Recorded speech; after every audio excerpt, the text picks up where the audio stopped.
Welcome once again to Syntax Error, your pretentious philosophical pedantic podcast ostensibly about video gaming and related topics therein. Warning, this podcast contains spoilers, mature content, and language. Your discretion is advised.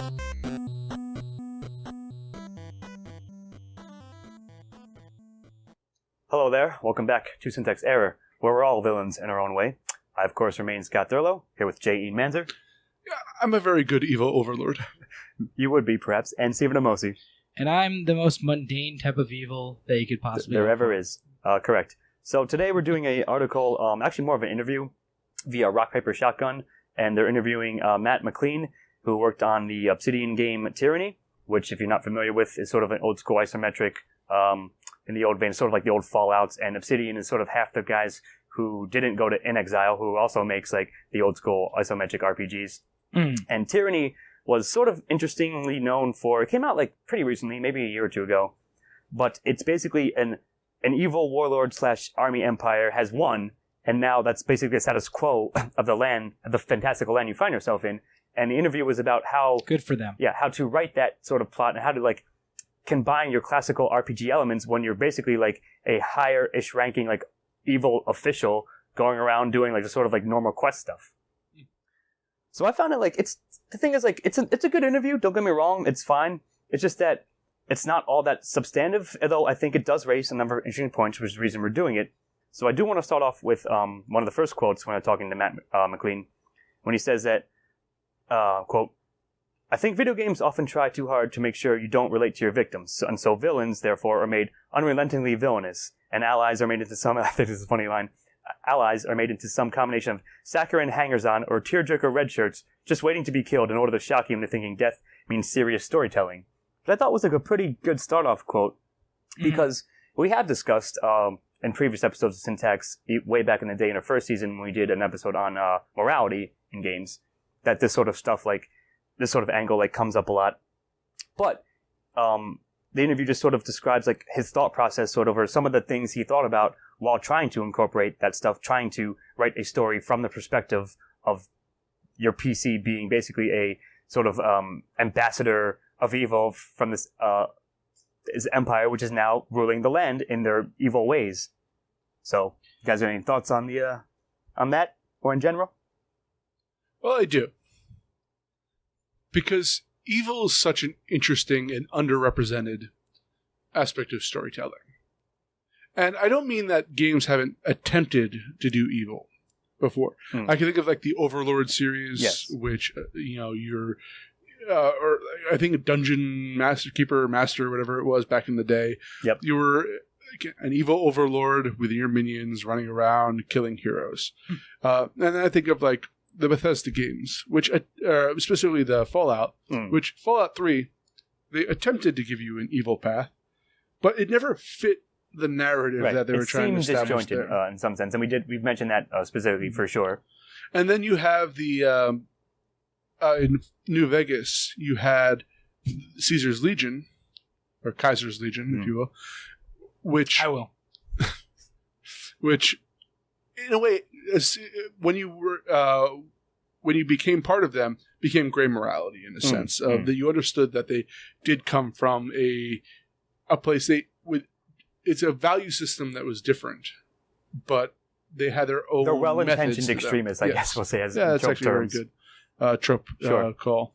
But I think that it's odd to do. Like I said, I was going to bring up on a pre-discussion. I want to bring up Dungeons and Dragons for a moment, because you have in Dungeons and Dragons you have the three different types of evil. There, you have the lawful evil, the neutral evil, and the chaotic evil. And he brings it up in the article there that oftentimes evil will be chaotic evil. Yeah. And I think, I don't know, it's weird that it's stuck, for all the nuance you can get in good, there seems to be that evil gets stuck in certain archetypes. Just basically like literally black and white, and evil being the black, section of it, like that side of the coin. Right. I mean, I think that this interview had some interesting things to say about it. I kind of wish that it had gone deeper into these. Well, aspects, we'll do that now. But we're going to do that work. Is what I was just going to say. Yeah. There's kind of the evil as a factor of everyday life aspect of this, which you kind of touched upon earlier, Scott, which is like, I think, kind of the evil that everybody sees from day to day, and like what, and it's strange, like, you know, no matter what side of the coin you fall on, you're gonna see that evil, quote unquote, as part of the other side of whatever you exactly. It's always going to be played in opposition so, like, to something. It's you know, if you are a good Christian or a good Catholic and you see abortion as evil, then you're going to see the people that get abortions as evil people, and not really. But the thing is that if you dig a little deeper on that, you can see their side of things, and it works the exact opposite way as well. Like, whereas if you think that a woman has a right to choose, if we're talking about our personal politics, which I do. All right, take it easy.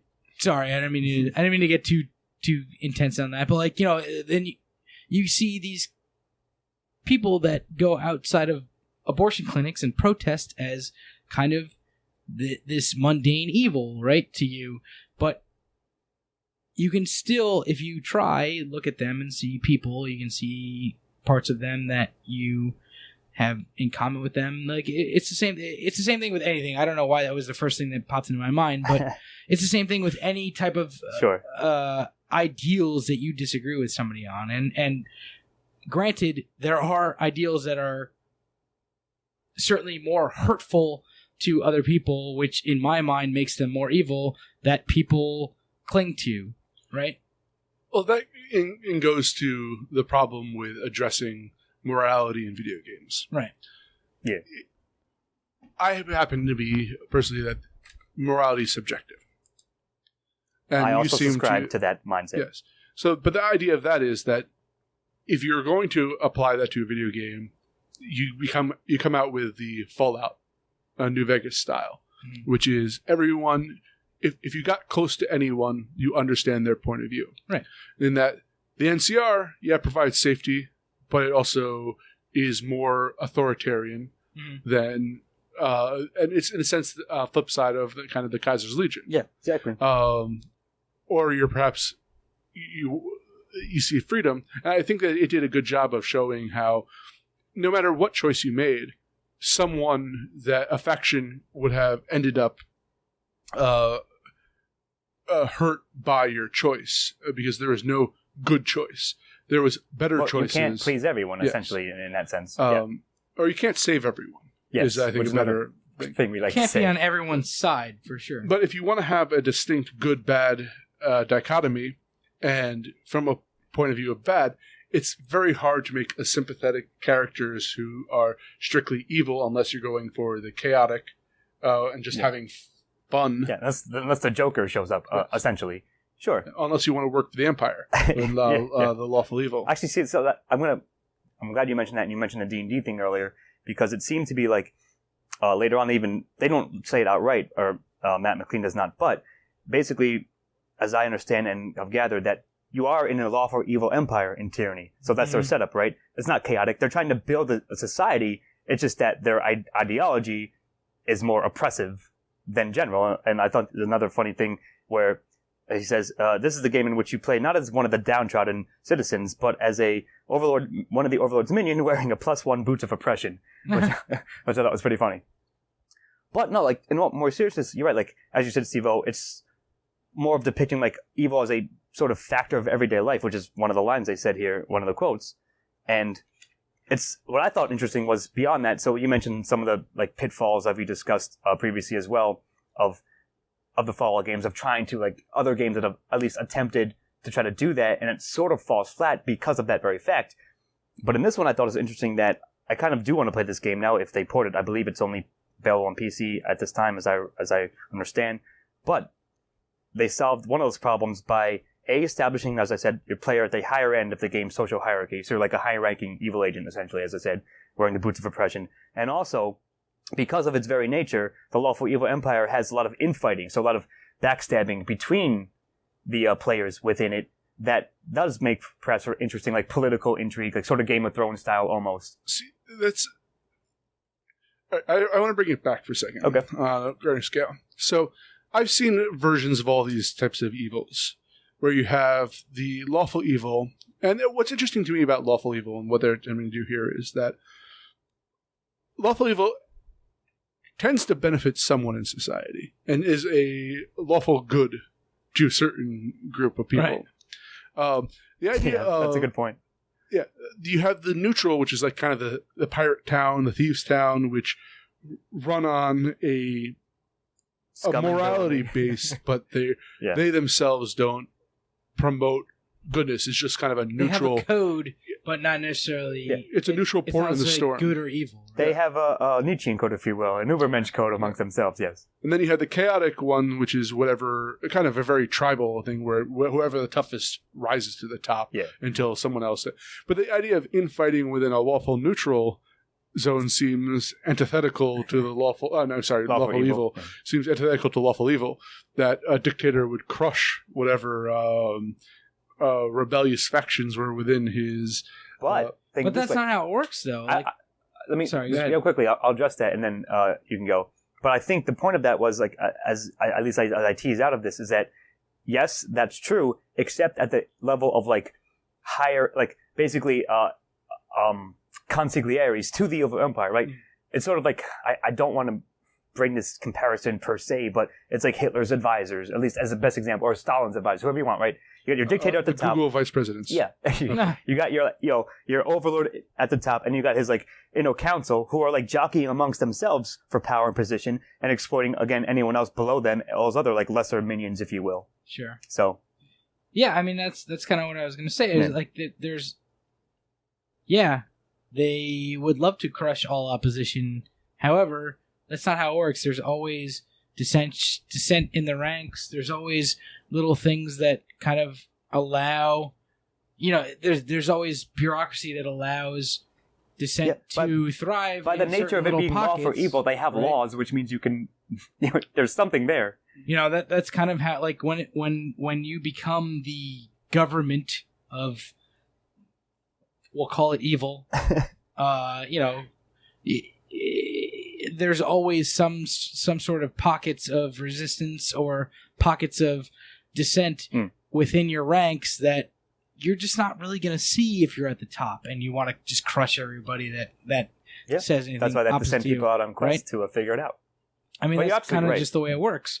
So, like, there's always that those people that aren't of the same mindset as whoever is the ruling class at that time, the evil ruling class, if you will. Yes. Who kind of just get to live because where they are in society, the place that they're in, just doesn't give enough of a shit to like look into how much they're dissenting. They just kind of let it live unless it gets too big, unless you start until an actual speaking out and like until an actual having rebellion people hear you. Happens. Yeah, you're right. And I mean, as again, I wish I could speak more to the actual like plot of the game, but as I've gathered, Steve-O, that some of the quests are centered upon like you going around trying to snuff out that small sort of scale resistance that your overlord is like, hey, I know there's somebody out there against me. Go find them and either like convince them that they'll be crushed or do something, like do whatever you're going to do so they're removed as a threat. So I'd be interested to see if that is like, so is that a moral like linchpin on which this game hangs? Like, do you actually go and search that out, or you're like, let's not worry about those guys? You might be able to choose both because it's Obsidian. You might be able to get both, angles out of the quest. Interesting. I have never played this game either, by the way. So I'm going to bring up a totally different game for a second.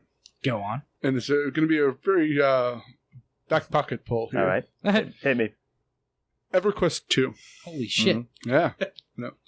Damn, son. Crushed by World of Warcraft, but regardless. By its own evil empire.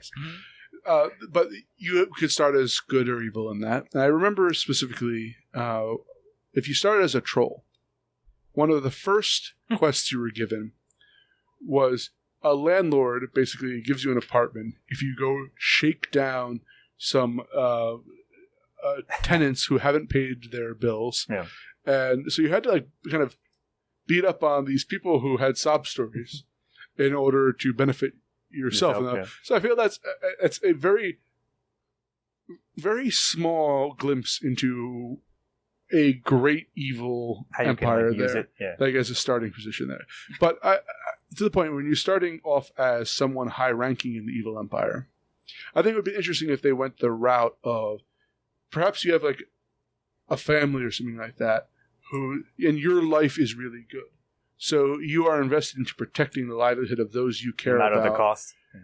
And thus promoting the evil empire. Because the idea of questioning your own morality in a game over whether, how much evil would you allow happen to another person for not your own benefit, but the benefit of those you love is a fascinating question. It's an interesting philosophical dilemma, for sure. And like you're right, like again, it's unfortunate that none of us have been unable to play Tyranny, but like I said, I know what I know of it. I remember when it was announced and so forth, and that it was taking this angle. And so when I saw this interview, I was like, okay, let's see what they have to say about like the dynamics and the thought process of trying to incorporate all that stuff into an old school like basically a CRPG game that has to have all the mechanics that you're familiar with to an extent. So I thought it was very interesting. I don't know if we're going to solve the problem of how to do that, but I do have a question. How do you do evil in a game? But I do have an interest. I actually want to ask that question. I had given an example of what I thought would be an interesting take upon the evil empire. Mm-hmm. Now, imagine you lived in an evil empire that oppressed foreign countries. And never mind. So weird. I can't even imagine. What would you like to have seen? Having not played this game, what would you have liked to seen in it? Good question. I would like to see again, I don't know if they actually did this, but the thing that pops in my head is that I would like to see a path or a choice of quest in which I overthrow the overlord, but become him, essentially. Like, I become the new tyrant as my character. Like, my backstabbing plot is to become the leader of the evil empire. See, I'm not that grandiose in my ideas about this. Like, you know what I would really love to see is a tree structure, like a choice structure, where you are rewarded more for making the more evil choices. Which might be the case here as well. I don't know. I'm not sure how this game works, but I think that's kind of like the way that it works. Like, I think that's the idea of like the slippery slope, right? Is like you have consequences for making good choices. And if you're looking at, I like it. Yeah, I see what you're saying. Let's just do the easiest one. Try not to offend anybody, and call and like say like in Germany in the late 30s, mid to late 30s, you're rewarded for ratting out your neighbors, and you are punished if you hide them or if you try to protect them. Or you just don't get as many rewards. And I think that would be an interesting idea for a game. Is like, look, this is the way that this kind of thing operates. Is this how you want? Are you saying it'd be a very interesting psychological? Is this how you want your society to operate? Like, this and to see what people would do in that situation. I think that honestly, based on the psychological studies that I've read about and things like that, I think a lot of people would go for the path of least resistance. And, based on people. Based on humans, yes. Based on humanity, I think that would be the case. Like, right? Like, a lot more people would be evil if it was easier to be evil. I almost certainly would have bet against that. So I'm going to bring up a real-world scenario here. The Stanford prison experiment. Yep. Good one. Exactly. That kind of, in a sense, creating that kind of question of morality in a game. Well, if we're going to bring up an experiment, let's do a brief explanation of it. Okay, so this was an experiment. I forget exactly when it happened. 70s or so, I believe. But late 60s. There was basically was testing the effects of imprisonment and power upon people. And some people were prisoners, some people were guards, and they actually fell easily into the role of the oppressed and the oppressor. And perhaps disturbingly to the extent that which they did. Yeah. And I believe that these kind of experiments are now illegal to perform because it created a new standard because they're basically like, you can't do this anymore. There was the other one. God, I wish I could remember what it was called, but like there's the other one where it's like, the experimenter would make you press a button, and you would think that you were causing pain to the person in the other room, and like it would be like more and more and more and more pain, and people would hear scream. Yeah, right. You could hear the person screaming and like in pain, and the person, the experimenter, whoever, you know, the TA or whoever the hell it was, would just their job would be to tell you to increase the pain, and because they were telling you to do that, most people would just do it. Would just keep doing it until the screaming stopped. Yeah, to be fair, the screaming was artificial. There was no actual pain involved. No one was actually being like electrocuted or whatever they thought they were doing. It's a terrifying experiment. Yeah, sure. I wish I could remember the name of it. I do know exactly what you're talking about, but I can't remember either. But it's a revealing experiment of the nature and the psyche of humanity, as we discussed.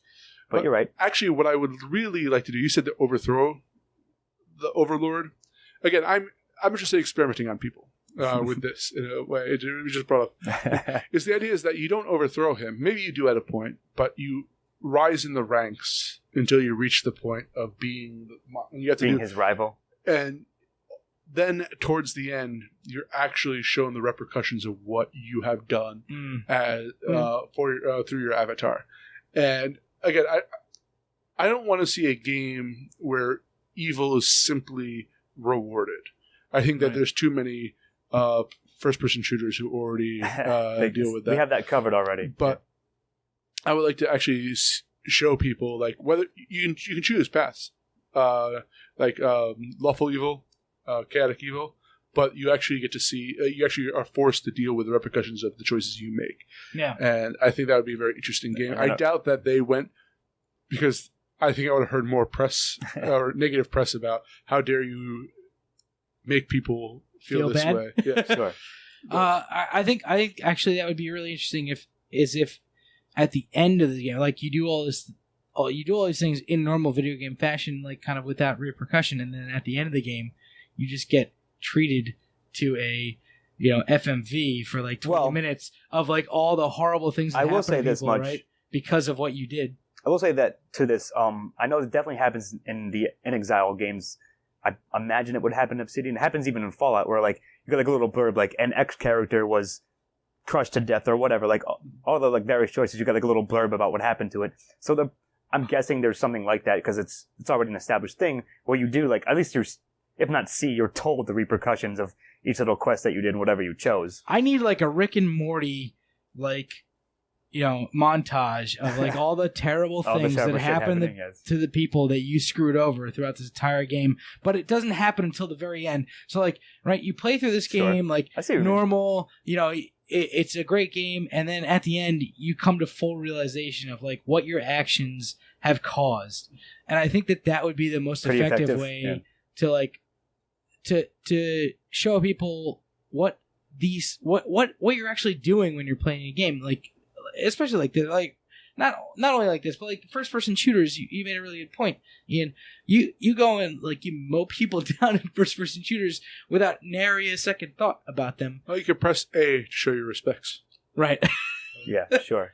But like if at the end of those they just showed all those people like sitting at a dinner table with their families.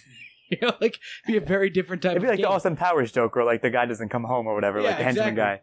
But so I see what you guys mean, and I guess as humorous as some of it may be, and as serious as some of it, the other part of it are, I still think, like again, it was an interesting little springboard. I'm not sure if it will solve the nature and the problem of evil right now, but as applied to games or as applied to humans. I see the wrap up. I'm going to interject for a moment. Right. I see your wrap up, and fuck you. All right.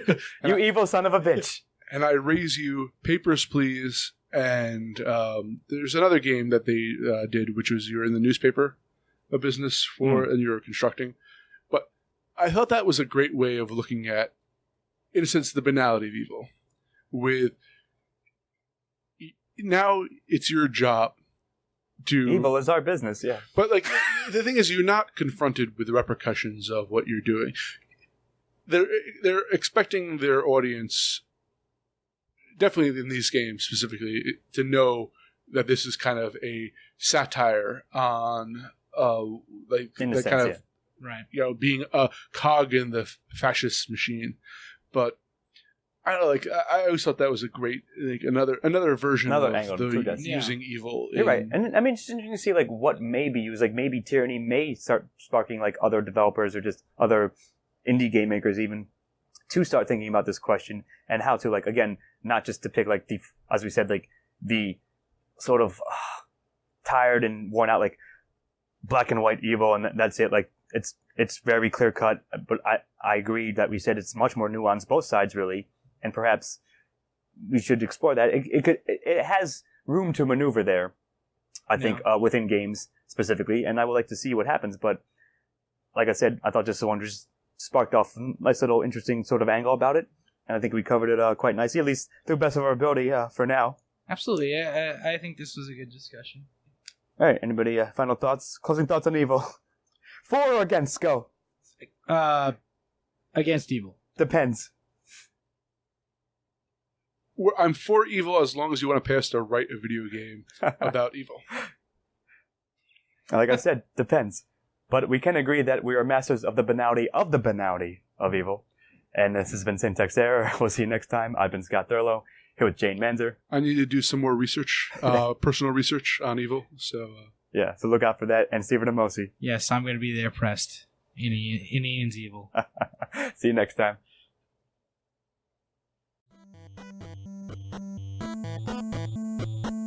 Editing and engineering by Scott Thurlow. Music by Stephen Hermosi. Check us out on YouTube and iTunes for the shows, and on Facebook and Twitter for updates.